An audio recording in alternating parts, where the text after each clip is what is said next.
Hey, Pat. Hey there, guys. It's me and Skip Parker here, joined by some special guests. We've got Carlton Fett, renowned Sox fan, and who do we have over here? This is Captain Ameri-fett, who is, over the years, have been a very accurate prognosticator. And I'm going to ask you, Captain, how many wins for the White Sox this year? 300. I think he said 300. Yeah. And take them all in. Take all that is Captain Ameri-fett and Carlton Fett. Carlton Fett, what is your prediction for the Sox this year? Go Sox. Exactly. Yeah. Hey, we're going to be back with more from these knuckleheads. I don't think they're ever wrong. Yeah, probably not too much more with these knuckleheads, but they'll be around. We're going to talk opening day and the Final Four coming up next.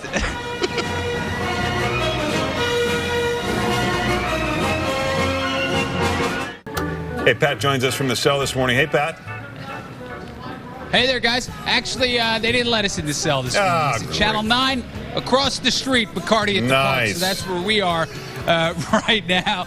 I kid, of course. Sox don't play until 3:10, so why wouldn't we be in a bar at 7:15 in the morning?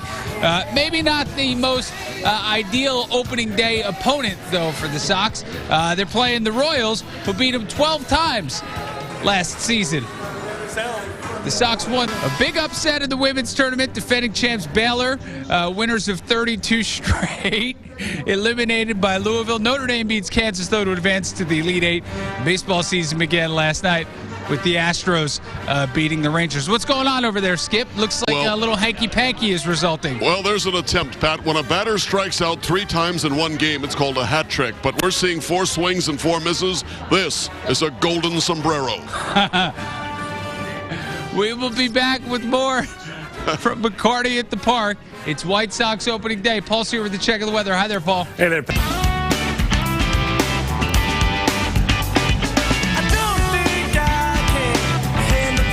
Energy's just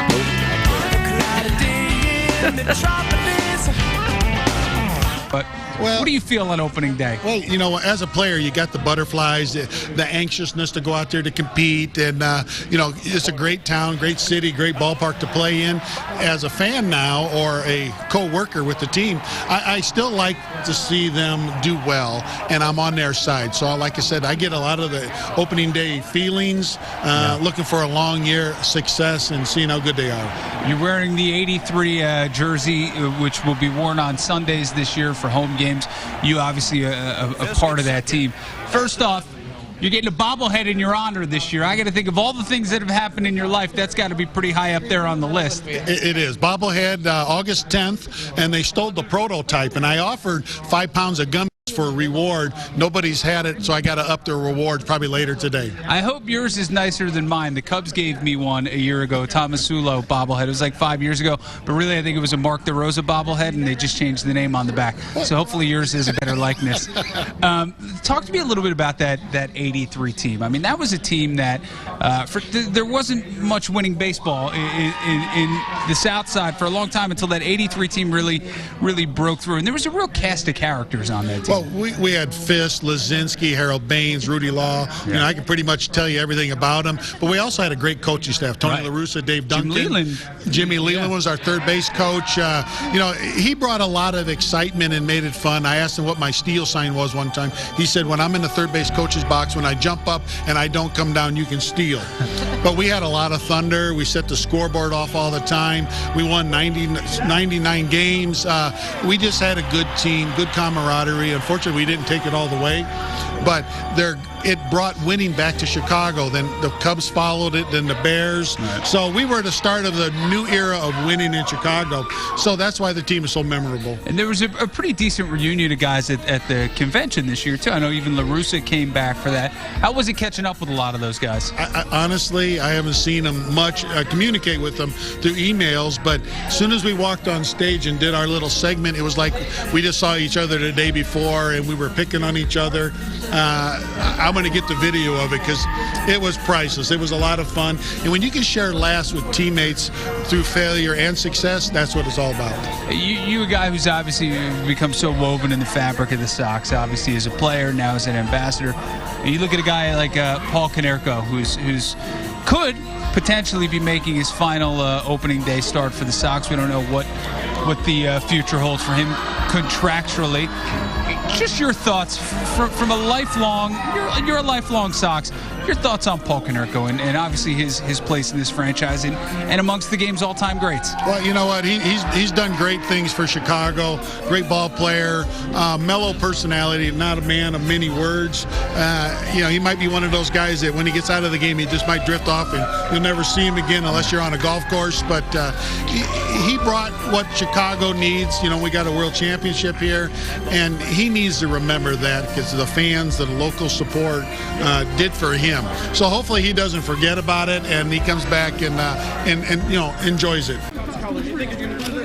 Hey there, Larry. It's usually a Sox-Cubs rivalry, but apparently there's a little rivalry between Sox fans to see who the best is. Skip Parker is in there trying to make the peace, Skip. It's a little ugly here, Pat. These guys, I'm not even sure what they're fighting about. They're on the same team, but it's crazy. They all look marvelous. There you have it. We'll be back with more on the South Side for opening day and a look at the Final Four coming up next.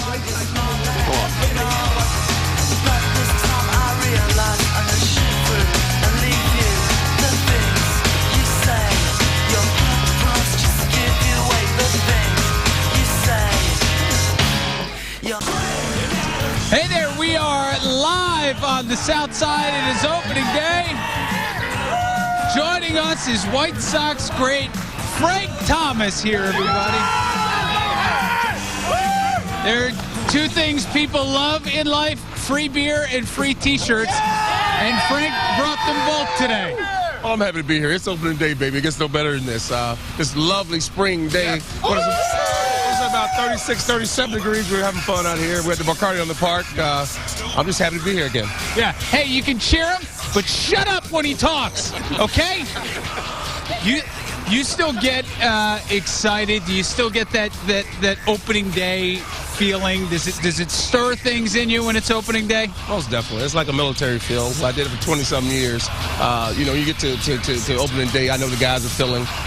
Everyone wants to come out and play their best, but they won't be able to play their best today. There will be some 0-for-4s. There will be one pitcher that might not pitch well, but it's great for baseball. We got 162 games to go. It's one of these things that everybody's excited about it, and I'm very motivated to just get going again, even with the mic in my hand.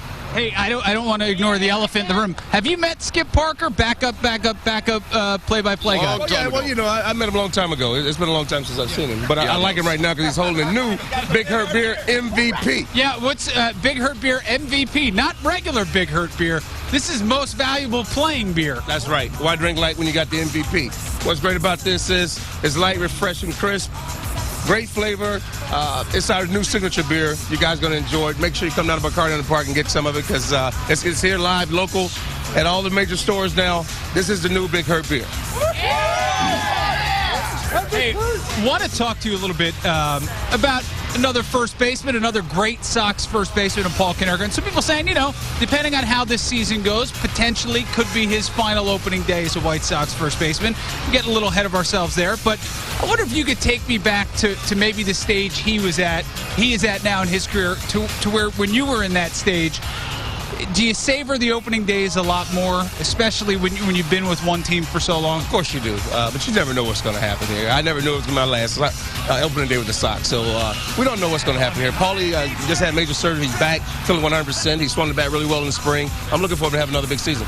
A little bit of tinkering with the lineup, too. Him batting fifth, Dunn batting fourth. We'll see how long that stays the way it is. But you as a middle-of-the-order guy, is it a hard adjustment even bouncing down one or two spots in the lineup? Oh, yeah. I never batted nowhere past fourth until I left here. So, it's an adjustment when you move down the order. But with Paul, him protecting Adam Dunn is a great thing. I think he's the only one in the lineup who can protect Adam Dunn.